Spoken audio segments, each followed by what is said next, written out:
Ahojte a vítajte na mojom kanáli. V dnešnom videu by som vám rada predstavila štvrtý najväčší ostrov Grécka, Rodos. Práve sa nachádzame v meste Lindos na najvyššom bode Akropoly. Dúfam, že sa vám bude moje video páčiť. A to bol pohľad z vrchu Akropoly v Lindose. Poviem vám úprimne, dostať sa tam hore bola celkom fuška. Stúpali sme úzkými kamennými uličkami, slnko pražilo a veru, poriadne sme sa zadýchali. No tie výhľady počas cesty aj z vrcholu stáli za všetku námahu. Toto je Ioannis Zigdis, grécky politik, ekonóm a spisovateľ, rodák z Lindosu, ktorý zomrel v roku 1997. A toto celé začína smer Akropolis.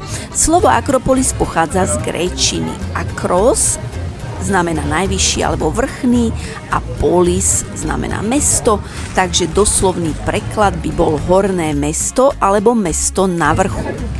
Na začiatku je to ešte celkom pohodové, plno malých obchodíčkov, taverničiek, vôňa gyrosu a gréckej kávy všade navôkol. Ideálne miesto na chvíľu sa zastaviť a nasávať tú pravú grécku atmosféru.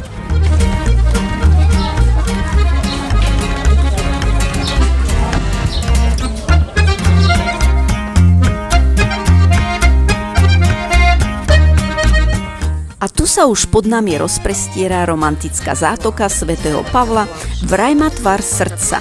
Je to jedna z najkrajších pláží v okolí Lindosu, malebná s čistou vodou, obklopená skalami a typickými bielými domčekmi. V jej pokojných vodách dnes často kotvia malé aj väčšie lode, čo ešte viac výrazňuje jej čaro.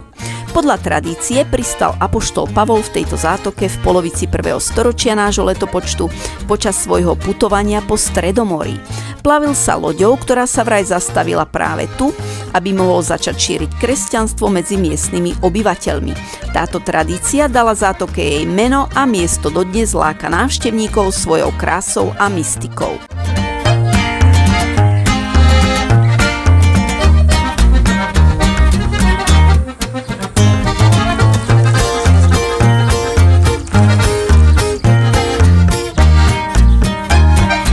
Tu sa už začína stúpanie a je to počuť aj na mojom dychu.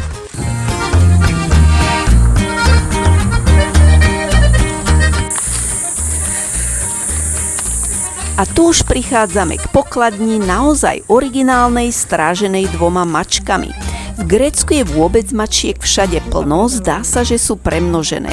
Zaujímavé však je, že sú chudšie než tie naše. Že by sa slovenské mačky mali predsa len lepšie? Vstupné na Akropolu je 20 € pre dospelého návštevníka na 25 rokov.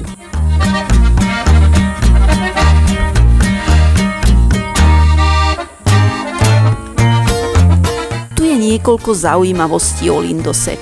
V starom meste sú autá zakázané, povolené sú len mopedy a somáriky, ktoré sa často využívajú na výlety hore na Akropolu. Väčšina ľudí však chodí pešo, pretože úzke uličky pripomínajú labyrint. V 17. a 18. storočí Lindos bohatol vďaka obchodu. Niektoré domy majú dodnes nad dverami kamenné erby a datovanie a vo vnútri sa nachádzajú mozaikové podlahy z čiernych a bielých kamienkov. Hoci je Lindos malé mestečko s približne 1000 obyvateľmi, denne ho navštíví viac ľudí, než má obyvateľov. Počas sezóny žije mesto najmä cez deň, večer sa vyprázdni a zmení na tichú, romantickú dedinku. Tak toto tu vyzerá. Krásne.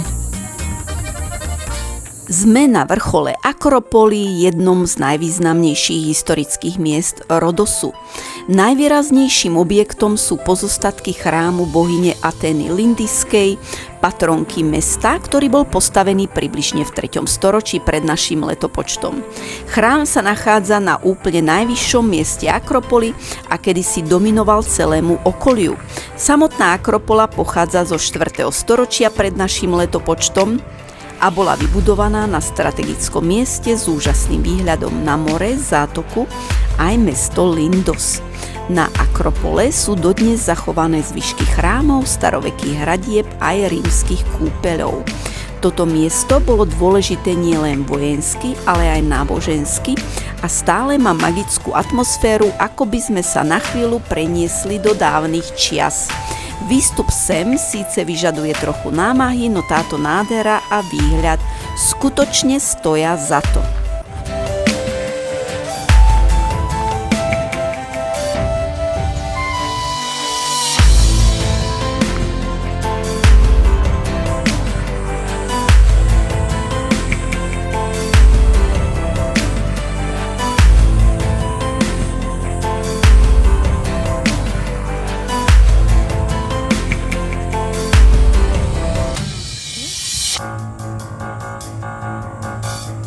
A tu sa už vraciame späť, cesta dole je o niečo ľahšia a máme možnosť ešte nasávať posledné výhľady na krásny Lindos. Dúfam, že ste si so mnou užili túto cestu a že vás táto historická atmosféra aspoň trochu očarila.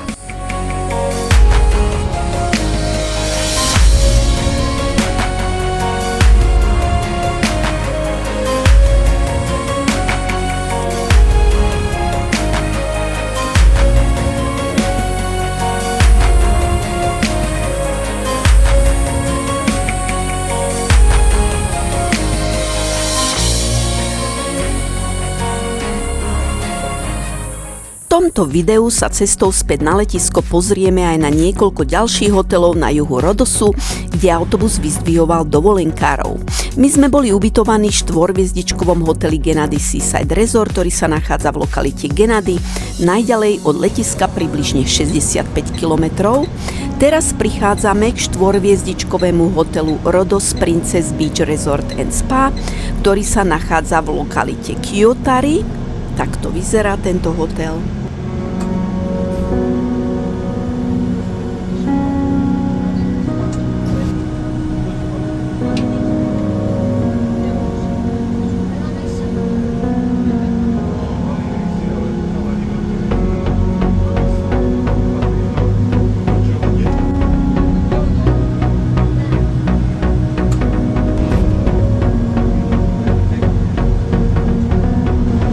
Nedaleko hotela Rhodos Princess, taktiež v Kyotari, sa nachádza 5-hviezdičkový hotel Princess Andriana Resort and Spa.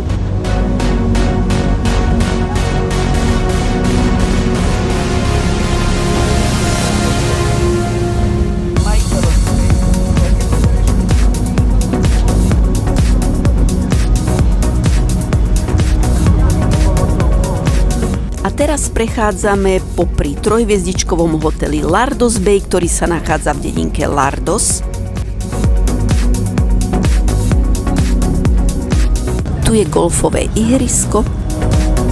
Ako k poslednému prichádzame k 4-hviezdičkovému hotelu Lindos Princess Beach Resort and Spa, ktorý sa taktiež nachádza v dedinke Lardos a 7 km od mestečka Lindos a približne 54 km od letiska.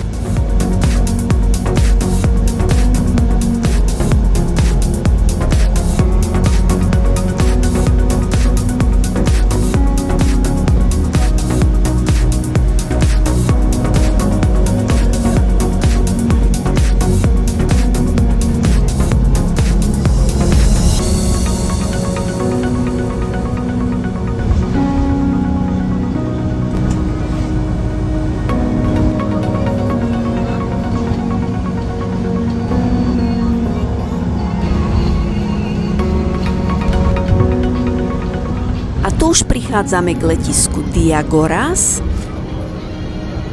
Takto to vyzerá v duty free zóne a musím povedať, že ma príjemne prekvapila.